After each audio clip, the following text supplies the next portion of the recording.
नमस्कार, आप देख रहे हैं एएनपी न्यूज और स्वागत है आपका हमारी ताजा अपडेट में। मैं हूं आपके साथ अभिलाष। किसकी मजाल जो छेड़े दिलेर को, गर्दिश में घेर लेते हैं गीदड़ भी शेर को। जी हां, टीम इंडिया आज शेर बनकर उभरी है और ऑस्ट्रेलियाई गेंदबाजों की जमकर खबर ली।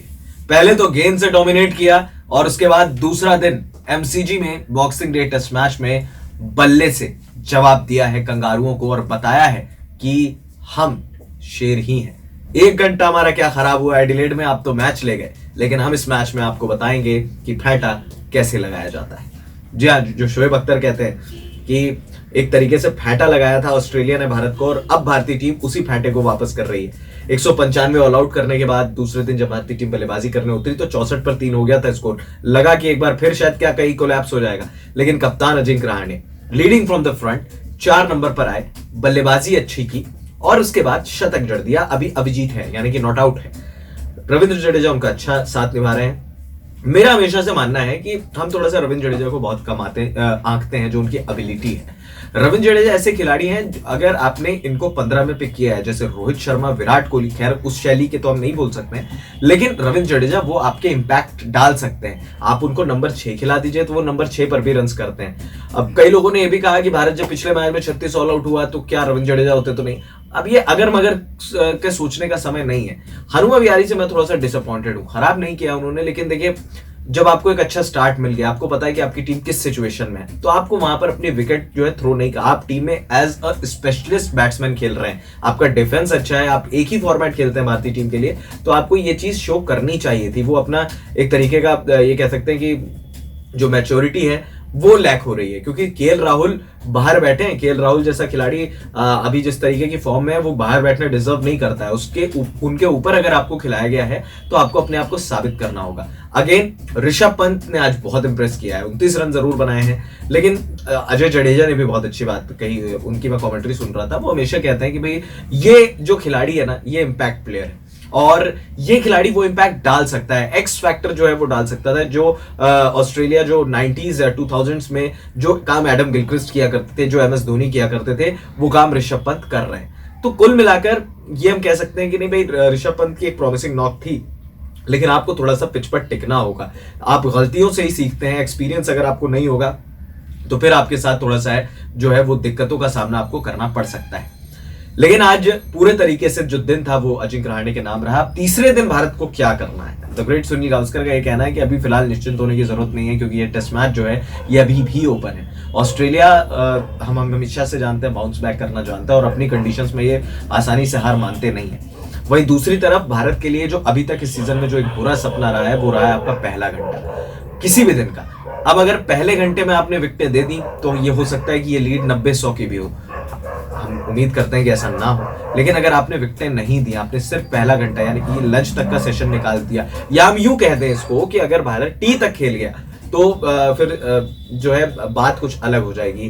क्योंकि कई लोगों का ये कहना है, कई जो लोग क्रिकेट को देखते हैं, जो लोग क्रिकेट को समझते हैं, कई दिग्गजों की ये राय है कि अगर भारतीय टीम जो है टी तक बैटिंग कर जाती है, तो अगर आपने टी तक बैटिंग कर दी मतलब आप यहाँ से 100-125 रन और जोड़ देंगे, तो 82 में अगर आप 100-125 और जोड़ देंगे तो आप 200 प्लस की लीड भी ले सकते हैं। लेकिन अगर भारतीय टीम जल्दी ऑल आउट होती है तो ऑस्ट्रेलिया को आप बाउंस बैक करने का जो है मौका दे देंगे, क्योंकि ये ड्रॉप इन विकेट है मेलबर्न की। आज हमने देखा थोड़ा सा कंपैरेटिवली जो है बल्लेबाजी इजी थी, गेंदबाजी के लिए अच्छा है, लेकिन ऑस्ट्रेलियाई बल्लेबाज जो है, क्योंकि तीसरे दिन किसी ऑस्ट्रेलिया की आप एक पर्थ की विकेट को अगर छोड़ दें तो ऑस्ट्रेलिया में आप किसी भी ग्राउंड पर चले जाइए, कंपैरेटिवली तीसरे दिन जो विकेट होती है वो सबसे बेहतरीन होती है बल्लेबाजी के लिए। और एक और खबर जो आ रही है वो हम आपको बता दें कि मेलबर्न में कल बिल्कुल भी ओवरकास्ट रहने के कोई भी आसार नहीं है, कल कोई भी बारिश के जो है वो आसार नहीं है। तो धूप निकलेगी, पिच थोड़ा सा सूखेगी, थोड़ा सा मॉइस्चर जरूर होगा। टर्न मिल रहा था आज हमने देखा नेथन लायन को, तो उस लिहाज से भारतीय गेंदबाज भी डोमिनेट कर सकते हैं।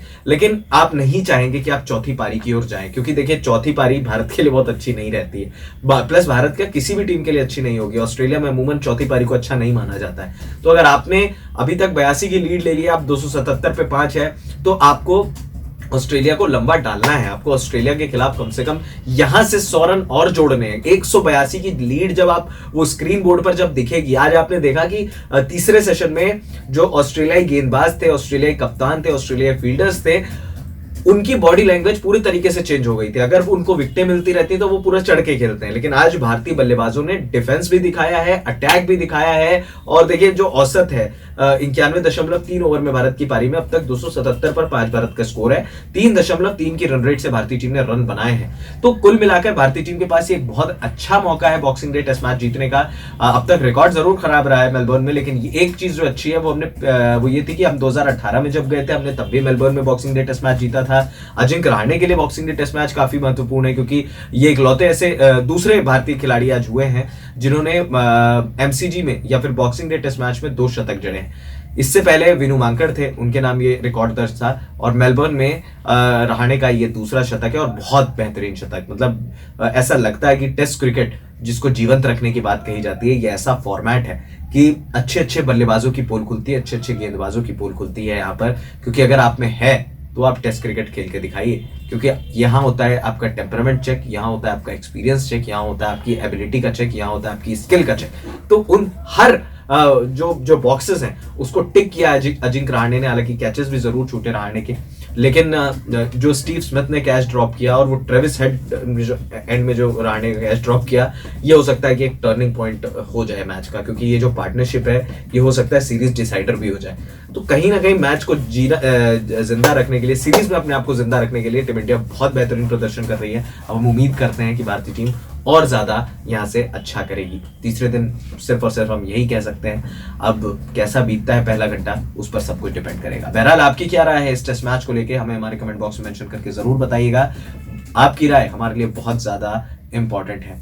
अब कुछ सवाल ले लेते हैं। कुछ सवाल आए थे हमारे पास और उनसे पूछते हैं कि यहाँ पर जो भी लोगों की राय है। अजिंक्य कुलकर्णी जी का सवाल है कि सर क्या यहाँ पर केएल राहुल को मौका दिया जा सकता था इस मैच में, क्योंकि यहाँ पर हनुमा विहारी कुछ अच्छा प्रदर्शन नहीं कर रहे हैं।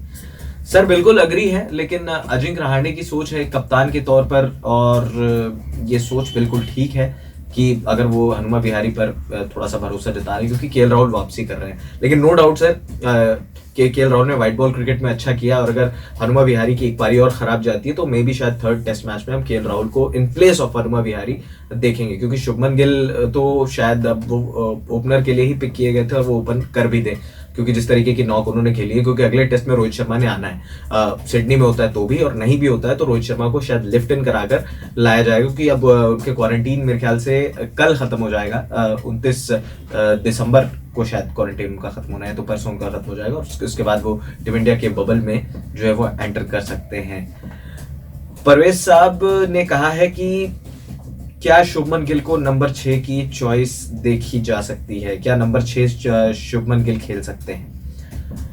बिल्कुल सर, नंबर 6 के लिए तो अभी तो मुश्किल लगता है, क्योंकि कई ऐसे डिफेंसिव बैट्समैन है, सूर्य कुमार यादव भी बाहर बैठे हुए हैं, क्योंकि ही इज वेरी गुड और आप उनको खिला सकते थे। क्यों नहीं है वो टीम में, ये थोड़ा समझ से परे है, क्योंकि स्किल है, टेम्परामेंट है और उन्होंने बताया भी है। तो कहीं ना कहीं उनका एक बेहतरीन प्रदर्शन रहा है। बट नंबर 6 बिल्कुल सर, लेकिन शुभमन गिल जो है वो एक लंबी रेस के घोड़े माने जा रहे हैं, जिस तरीके की स्किल उनकी है। जहीर खान भी बहुत तारीफ कर रहे थे आज उनकी, तो उस लिहाज से ये कहा जा रहा है कि वो शायद एज एन ओपनर भी टीम के लिए जुड़े, और अगर शायद नहीं भी ओपनर की जगह अगर उनकी नहीं बनेगी तो वो शायद नंबर 4 या नंबर 3 पर ही बल्लेबाजी करेंगे। नंबर 6 मुझे नहीं लगता कि टीम इंडिया शायद उन्हें देखेगी, क्योंकि आपके पास डिफेंस के लिए काफी बैट्समैन भारत में है।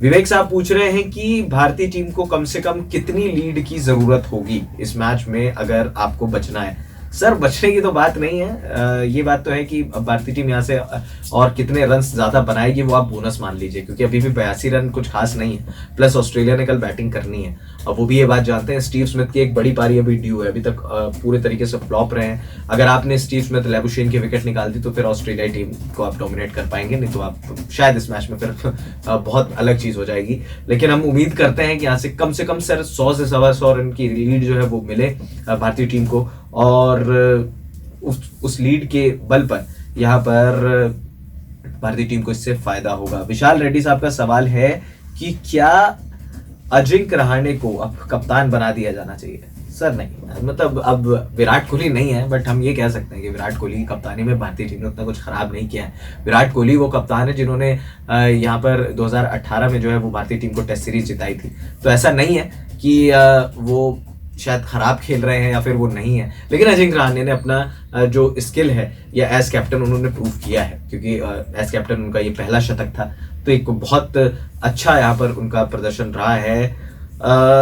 एक और सवाल जो है वो आया है गाजियाबाद 01, सर आपका नाम तो यहाँ नहीं दिख रहा है। उनका सवाल है कि क्या ऋषभ पंत को परमानेंट विकेट कीपर के तौर पर बना देना चाहिए, रिद्धिमान साहा को टीम इंडिया बोझ की तरह हो रही है।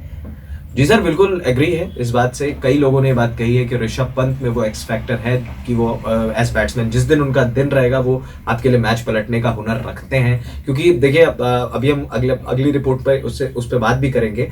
8 पारियों में सर यहाँ पर ऋषभ पंत की पिछली 8 पारियों में ऑस्ट्रेलिया में ये चौथे बल्लेबाज ऐसे हैं जिनके 25 या उससे ज्यादा रन हैं। तो ऐसा नहीं है कि इतना ज्यादा खराब ऋषभ पंत का प्रदर्शन रहा है। उनको मौके मिलने चाहिए पूरे तरीके से, और मौके मिले हैं और उन मौकों को उन्होंने भुनाया भी है। रिद्धिमान साहब मुझे समझ नहीं आता, क्योंकि आप इतने दिन से क्रिकेट खेल रहे हैं यार, थोड़ा तो बैटिंग स्किल इंप्रूव करो। मुझे ये समझ में नहीं आ रहा है कि वहां पर राठौर साहब क्या कर रहे हैं, विक्रम राठौर साहब। कम से कम उनको थोड़ा बहुत तो बैटिंग सिखाइए, क्योंकि बैटिंग में तो पूरे डाउन एंड आउट हो जाते हैं। कीपिंग बहुत अच्छी है रिद्धिमान साहब के, ऋषभ पंत से शायद बेहतर कीपर है, टीम भी ये बात मानती है। तो बस यही सवाल जवाब है। आप भी हमें अपने सवाल जरूर भेजिए।